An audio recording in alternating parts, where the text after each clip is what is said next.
Atenção! Vai começar agora uma teleaula de elementos de máquina do curso profissionalizante. Este módulo tem um total de 55 aulas. Hoje você vai assistir a teleaula número 26. Bons estudos!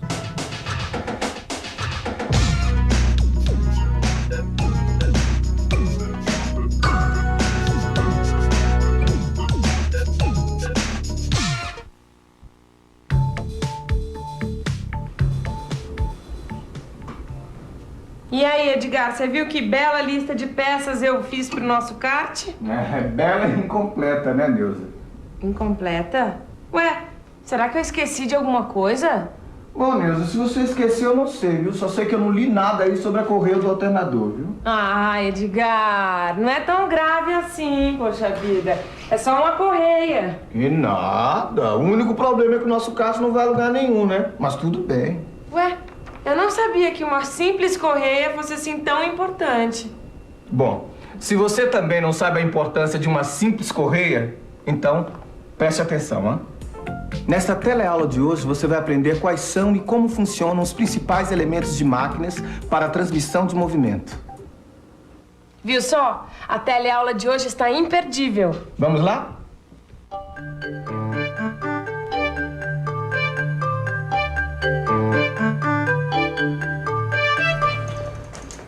E aí, Ananias, tudo bom? Ô, Caio, trouxe a bicicleta pra arrumar? Trouxe, mas não tem pressa, não. Eu saí mais cedo do serviço, tenho o dia inteiro pra consertar a magrela. Então deixa eu acabar isso aqui, porque com as ferramentas em ordem, o trabalho fica mais fácil, inclusive pra arrumar sua magrela.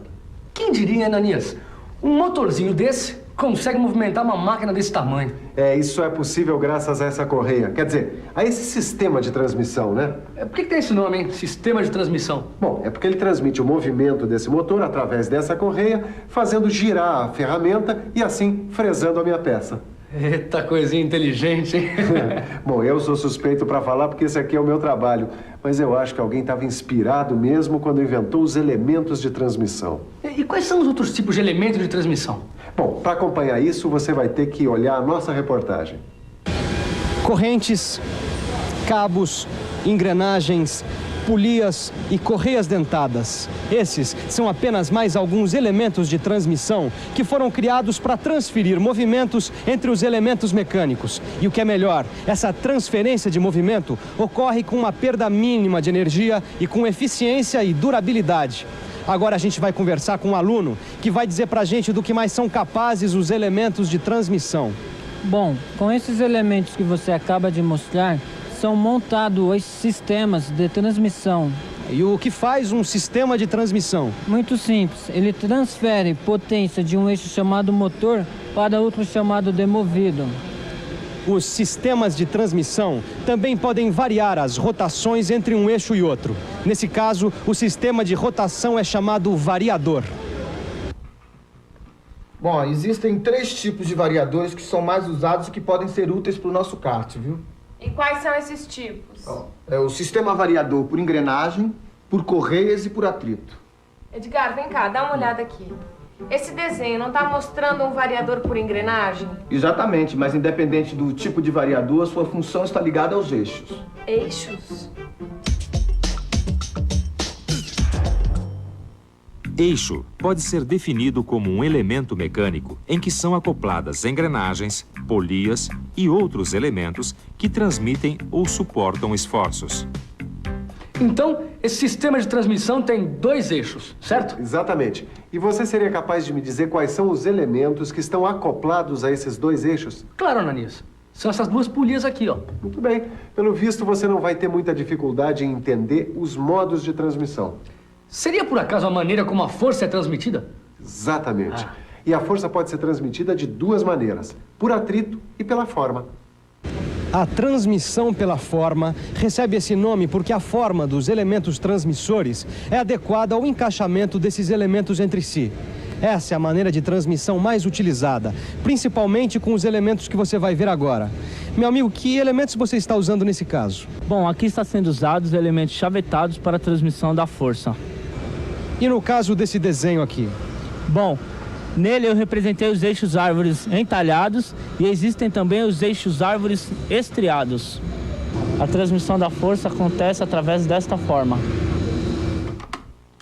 Ô, Ed, será que a gente não devia usar também a transmissão por atrito no nosso kart? Você sabe que a transmissão por atrito possibilita uma boa centralização das peças ligadas aos eixos, né? Então, você já imaginou se as peças ligadas aos eixos do nosso kart não estiverem bem centralizadas? Ó, nosso bólido ia girar na primeira curva. É, Nilda, você tem razão. Uma boa centralização das peças ligadas aos eixos é muito importante. Ó, só que a transmissão por atrito não possibilita uma boa transmissão transmissão de forças tão altas quanto as transmitidas pela forma. Ih, eu já entendi tudo. Quer dizer, então, não adianta a gente ter um motor tão possante como o nosso se a gente não conseguir um elemento que transmita essa força. Exatamente. Só que não significa que a transmissão por atrito não seja tão boa. Bom, então, como são os elementos de transmissão por atrito? Ó, vamos ver aqui. Repare aqui, Neuza. Esses elementos constituem-se de dois anéis cônicos apertados entre si e que atuam ao mesmo tempo sobre o eixo e o cubo. E qual o nome deles? Eles são os elementos anelares. Estas aqui são as chamadas de arruelas estreladas. Elas possibilitam grande rigor de movimento axial, quer dizer, dos eixos, e radial, ou seja, dos raios. As arruelas são apertadas por meio de parafusos que forçam a arruela contra o eixo e o cubo ao mesmo tempo. Ora, Ananias, até agora a gente já passou por um bom número de elementos de máquinas de transmissão e eu ainda não sei algumas das características importantes desses elementos. Bom, eu acho que você tem razão, viu? Eu estou precisando fazer uma descrição dos principais elementos de transmissão. Mas é exatamente isso que eu quero. Uma descrição desses elementos tão inteligentes, né? Bom, o eixo a gente já descreveu. A gente pode ver ainda as correias, correntes, engrenagens, rodas de atrito, roscas, cabos de aço. Aliás, aqui mesmo já tem um desses elementos, ó, que é a rosca. E quais são as características das roscas? Bom, roscas são saliências de perfil constante com forma de hélice. As roscas se movimentam de modo uniforme, externa ou internamente, ao redor de uma superfície cilíndrica ou cônica. As saliências são denominadas filetes. Existem roscas de transporte ou movimento que transformam o movimento giratório em movimento longitudinal. É o caso desse motorista aqui, que teve o azar de ter um pneu furado. Ele está transformando o movimento circular da manivela em movimento retilíneo para levantar o carro. E aí, tá difícil? Difícil sempre é, né? Mas seria bem pior sem esse macaco. O macaco é um bom exemplo da utilização das roscas no nosso dia a dia. Normalmente, estas roscas são usadas em máquinas como prensas ou tornos, principalmente quando são frequentes as montagens e desmontagens. Essa rosca aqui, ela transforma o movimento giratório em movimento retilíneo. Já essa outra rosca aqui faz o inverso. Ela transforma o movimento retilíneo em movimento giratório. Mas talvez transformar o movimento retilíneo em movimento giratório ou vice-versa não seja bem o que a gente precisa para o nosso kart, né? Então vamos continuar descrevendo os elementos de transmissão. Boa! Assim a gente também já pode escolher direitinho qual o elemento de transmissão de força que a gente vai usar no nosso bólido. Olha aqui, ó. Um elemento que a gente certamente vai usar muito é a correia, ó. Elas são elementos de máquinas que transmitem movimento de rotação entre eixos por intermédio das polias. E pelo que eu sei, as correias podem ser contínuas ou com emendas. Tem toda a razão, mas independente de serem contínuas ou emendas, as correias são sempre ligadas às polias. As polias são esses elementos aqui, não são? São sim. Elas são cilíndricas e podem ser fabricadas em diversos materiais. Eu acho que no caso do nosso kart, a gente tem que usar uma polia bem leve e resistente. Assim não pesa muito e aí o nosso kart vai ter maior velocidade. Ué, mas Edgar, como é que a gente vai fixar essas polias? Bom, as polias podem ser fixadas por pressão, chaveta ou simplesmente por um parafuso. Agora me ajuda aqui a suspender a bicicleta. Opa! Isso. Ei, bichinho pesado! Foi. Enquanto eu conserto a magrela, a gente continua conversando sobre outros tipos de elementos de transmissão de força. Sabe que você me quebrou um galhão arrumando a magrela, viu, Ananias? Eu uso ela todo dia pra trabalhar. Aí faz muito bem, viu? Bicicleta é um tremendo veículo. Não gasta combustível e ainda por cima não polui o ar.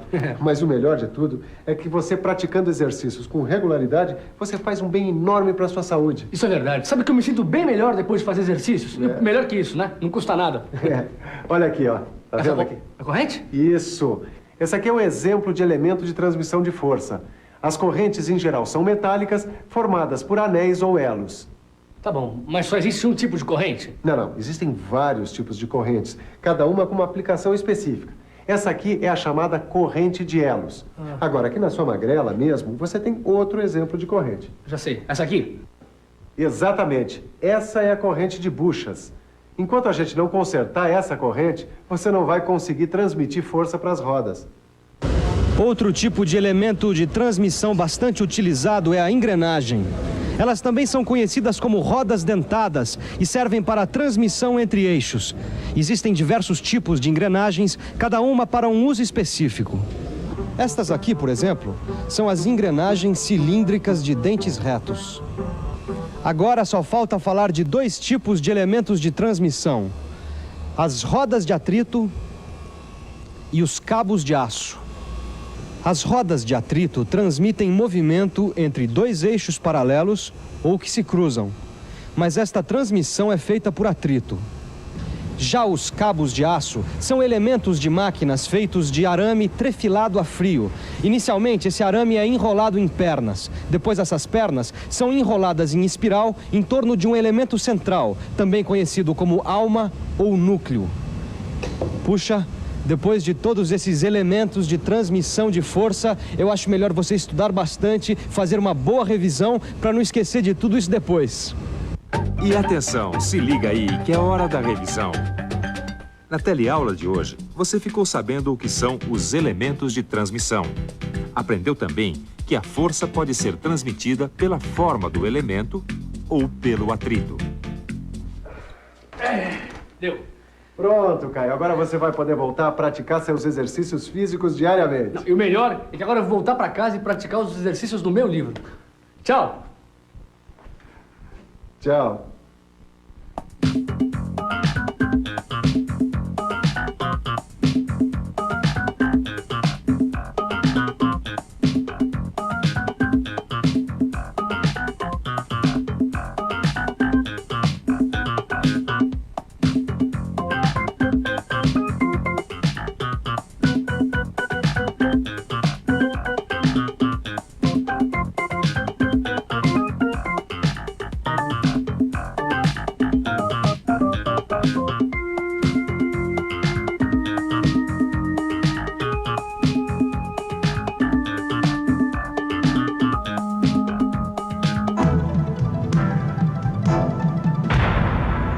Telecurso 2000, um programa de educação do Sistema Fiesp e da Fundação Roberto Marinho.